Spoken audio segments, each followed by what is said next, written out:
Good morning, guys. Good morning, good afternoon, good evening. Whenever you guys are checking in with me, greetings and salutations. You know, as always, I'm greatly appreciative. Glad to have you guys checking back. You're obviously getting some knowledge, some wisdom, some entertainment. Whatever you gaining from these videos and whatever getting you to come back, I'm just greatly appreciative of it, and I'm glad to have you guys back. Today I wanted to do a video, and this is really gonna be off the cuff. I was just going through some stuff and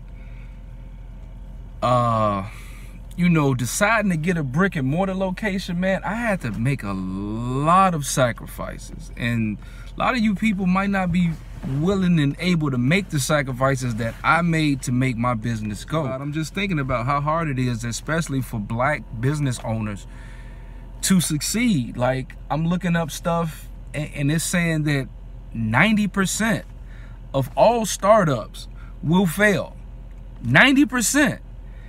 That means that 9 out of 10 people that's watching these videos that decide to do business with me, that decide to take a leap of faith and get them a brick and mortar location, those that even try it at home, not gonna see a lot of success. Like 9 out of 10 of y'all not gonna be able to go to wherewithal to see it through. 9 out of 10. And the statistics for black people are even more astounding. Like, it's like black-owned business owners, like ones that are starting brick and mortar locations, like, it's like ridiculous, man. They talking like 50%. Oh, it's probably even higher than that, I'm thinking. But I'm thinking 50% don't make it within their first year. Then it's like, by the time you get to like the 5th year, it's like 90% have got out of the business.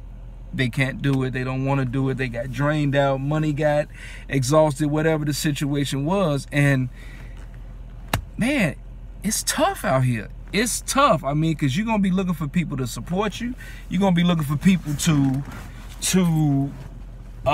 be there when you feel like they should be there. But I'm here to tell you guys, like, don't really look for a lot of immediate support of people. You know, they dealing with their own stuff. Like, they're gonna support you in any which way they can. You may feel like they can do more, and in most situations everybody can do more to help promote a person that's trying to do the journey of an entrepreneur. I mean, but you're not gonna get a lot of support, and you're gonna be looking for it with binoculars, like joints. You know what I'm saying? Looking for the people to support you. You're gonna be like, man, they getting shirts from other people, they doing.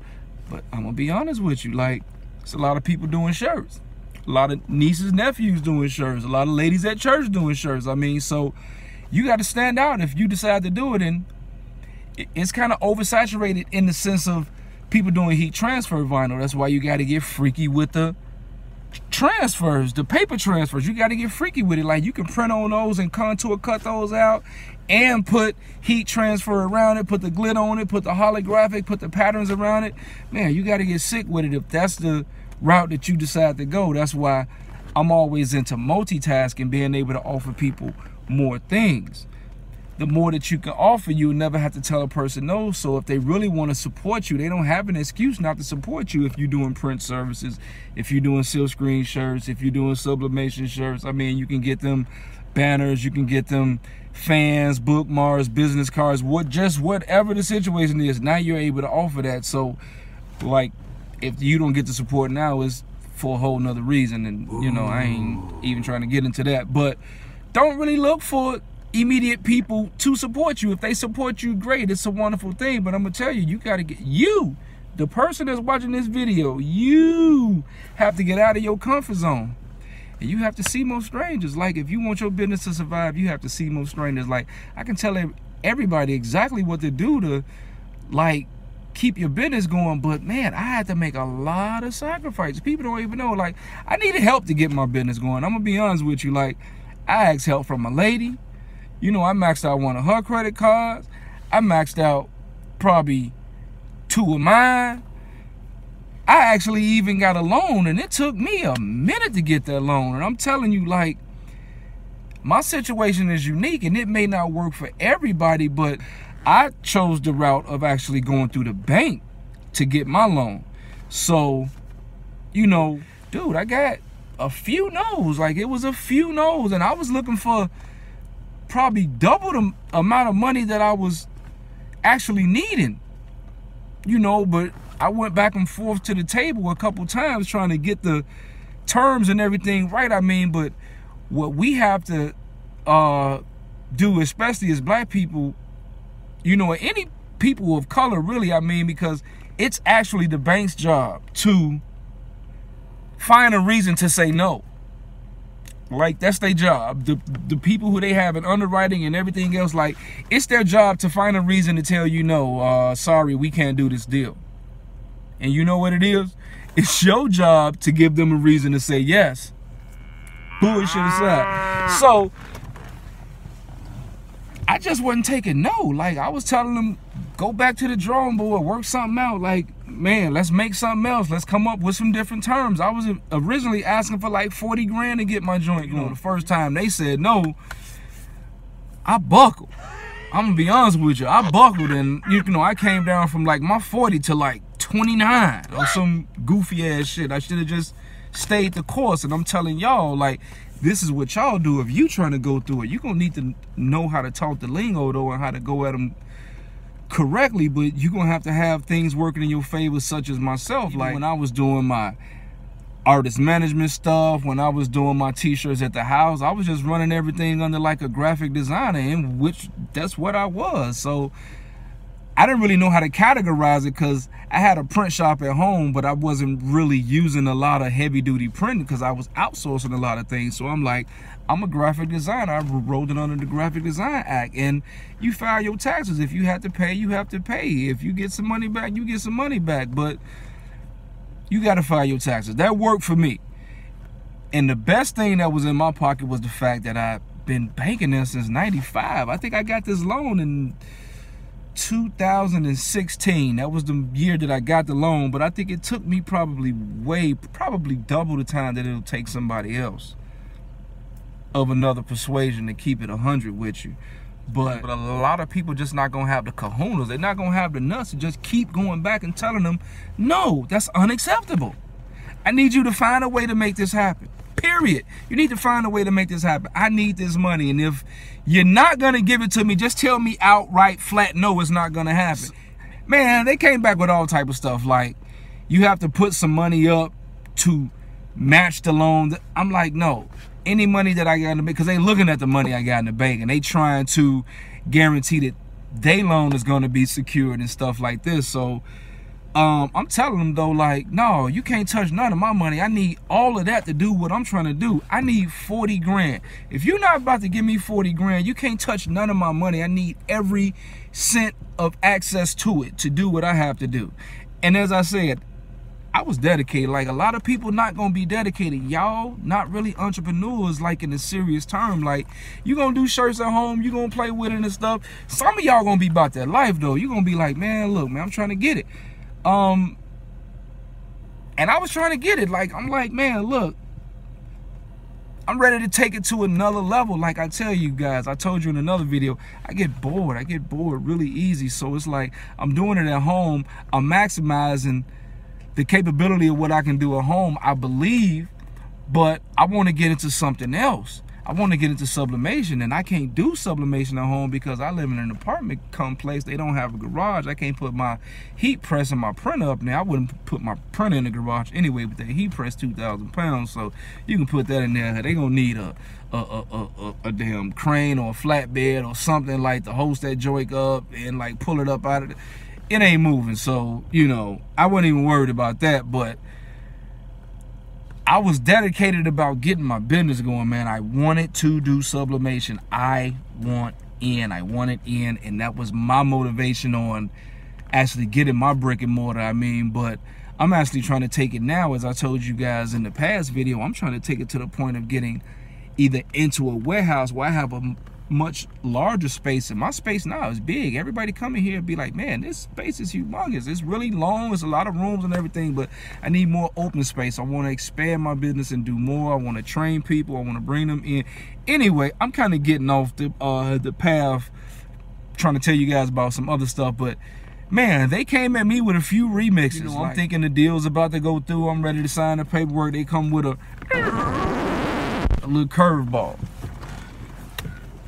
And my reply was always, no, it's unacceptable. And like I say, a lot of people not going to have those legs to stand on. I mean, but I've been banking there since 95.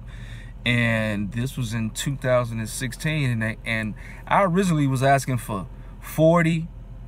And I think they have a customary practice in banking that a lot of people don't know about this. This is a gem that I'm about to give y'all. So look, if you applying for a loan from your bank or from a lending institution or whatever, always ask for more than what you need, because this was my mistake. I messed this mistake up. This is a free gem. I'm just blessing you with it. This is a blessing. You know what I'm saying? Ask for more than what you need, but you need to be able to itemize everything as well. It's like if you're asking for certain things, they're going to want to know how much is it going to cost, where are you purchasing it from, because a lot of times they just want to cut the check directly to whoever is supplying you with the equipment. Like, they don't want to put that money in your hand. Like, it was, or sometimes, and that's what I'm saying, that was another prerequisite in my thing. Like, we went through a few variables getting me the money. They wanted to pay the people direct. I guess they wanted to make sure that it was actually going to like a business thing. I had to have all my business affairs in line as far as the name, tax ID numbers, licenses, the registrations, where equipment was going. I had to have my lease in play. Like, all the paperwork had to be right. Like, they wanted to know that they're going to be able to get their money back on their stuff. So I ain't really mad at none of that. I just felt like it just took way too long. I think I started that process in January. And I was actually buying equipment on my own in April, like long before I even had the okay from them, because I was in a position to do it all on my own. But man, that would have like really knocked me upside the head if I would have did all of it on my own. Like, and I don't like being naked out here in this world. I gotta be able to shake and bake if I need to shake and bake. So, you know, I'm like, yeah, I need whatever y'all gonna give me. Like, but if you gonna tell me no, just tell me no so I know how to proceed. And you have to be able to walk away from a bad deal if that's what you own. If you're trying to get your brick and mortar, I know as a black person, man, you have to finance a lot of this stuff out of your own pocket, man. It's not really set up for us. And this ain't really to say nothing about nobody else, but they have programs set up for people who come in as like immigrants. Like, they give you tax-free breaks. You don't have to pay no taxes or nothing for like first couple years in your business. Like, man, that would be a wonderful thing to a person that's trying to start their business. Like, man, it's hard. It's extremely hard. Like, you have to work trick-a-dook-a-boo-boo. I don't even know if that's a word, but you got to work triple overtime as a black man to succeed in America. That shit hard as fuck. So anyway, a lot of variables they hit me with. I don't know, I was standing on my shit. I was brazen with that. I let these balls hang already on the floor. I was like, no, man, I need that paper. Like, y'all need to give me something. So all in all, I think I started that process in January. Man, I didn't get that money until June. And that money was gone. Like, soon as they gave it to me, it was already allocated. Like, I knew where it was going and stuff. So I bought the heat press and probably some more little shit. Like, everything I needed to do sublimation was what I spent that money on. I originally was starting at like 40. I think my goofy ass went down to like 30 or 29 or some goofy ass shit. And I wind up getting like 20,000 up out the deal. You know what I'm saying? I spent all that money on like my equipment, and because I bought all of that original sublimation and that oaky stuff from the same people, I got a great deal on it. Like, I don't even know. I think I probably saved about $6,000 to probably $8,000 maybe just buying everything from the same people. So in your journey, if you decide to do it in your house, if you decide to get your brick and mortar, like, you want to like work with some people where you can like bundle your stuff. This is another gem I'm giving. This is a free type of gem I'm giving. Like, man, be kind of loyal in the beginning, like wherever you buy your equipment from. And I got people on play. Like, I got people I deal with. We ain't work nothing out though, but we can definitely do that. But I got the people who I bought my stuff from. I mean, and I got a sweet deal. I mean, I bought the printer the big one that does the sublimation, I bought that from the trade show, and all the little stuff that they had with them. They had sublimation blanks and inks and like extra rolls of paper and all that little goofy stuff. It came with the warranty, they came with training, the software, everything. They came to the shop, set everything up. It was a beautiful thing. Like, I think dude was there for probably like a day or two, probably stayed in a hotel or whatever, but he came through and hooked it all up. It was a beautiful thing. Now, when you buying at the trade show, I think I told you guys this in the last video, you need to be able to purchase your stuff and take it home with you that day. And you might need a storage area too if you ain't got no garage, or however you trying to do it. If you buy a DTG machine, you can probably throw that joke in the back seat. Don't bring a lot of people with you to the trade show. Bring you and whoever your partner gonna be or whatever, however y'all doing and stuff. Y'all trying to get y'all business going, bring that person, buy your stuff. You need to be able to take it home. They're not gonna take it with them and then ship it back to you. That ain't how it works. You go to the trade show, you buying off the flow. Like, that's a lick for them. It's a lick for you too, because you saving $2,000-$3,000 sometimes. Just however you negotiating, however you paying. Like, you know, cash is always king, but credit work too and stuff. Like, I think I broke my joint up into like 2-3 payments, and I got that equipment up off that flow. I made it happen. But I got that Oki, I got that big sublimation printer, and I got the heat press from the same people. I also got probably an extra roll of paper. I got some extra ink, and I think I got some transfer papers and other stuff. I mean, but I went bananas. I went crazy with one company, because the other stuff I had already purchased. I had people I was dealing with. I mean, just through doing your business, you're gonna run across different type of people. You do that, you work your number. I mean, you have your companies that you work with, but the company that I work with to get my sublimation, I got all of my heavy equipment from that one company, and that's been the backbone of my business since the inception. It's been taking care of itself.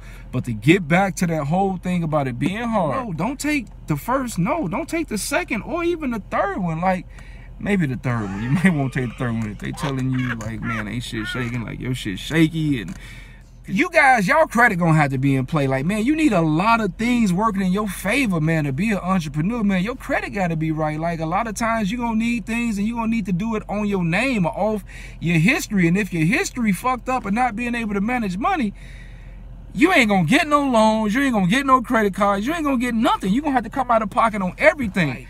Everything has to fall in play. It can't be one puzzle piece missing out of the equation, because otherwise it's not right. It's not gonna fit. You have to do it right. So have your credit in line. Have you a couple dollars saved. Have you some history or something, somebody who can help you that works in that place that'll be able to help you to get that money. I mean, so that you can do your thing. So I don't even know if I said, they ultimately gave me $20,000. I spent all that money, man. I maxed out one credit card. I got like $3,300 off one of my girl credit cards. I paid her money back in like a year. And like the little $20,000 that they gave me, like, I ain't been walking away with nothing in the beginning, dude. I paid off. This is what the first 3 years of my business, it's been able to take care of itself. Like, I've never been behind on my business. Like, I think I learned enough from the failure from the first time that the second time at it, I knew how to like properly plan my things so that I wouldn't suffer like I did the first time.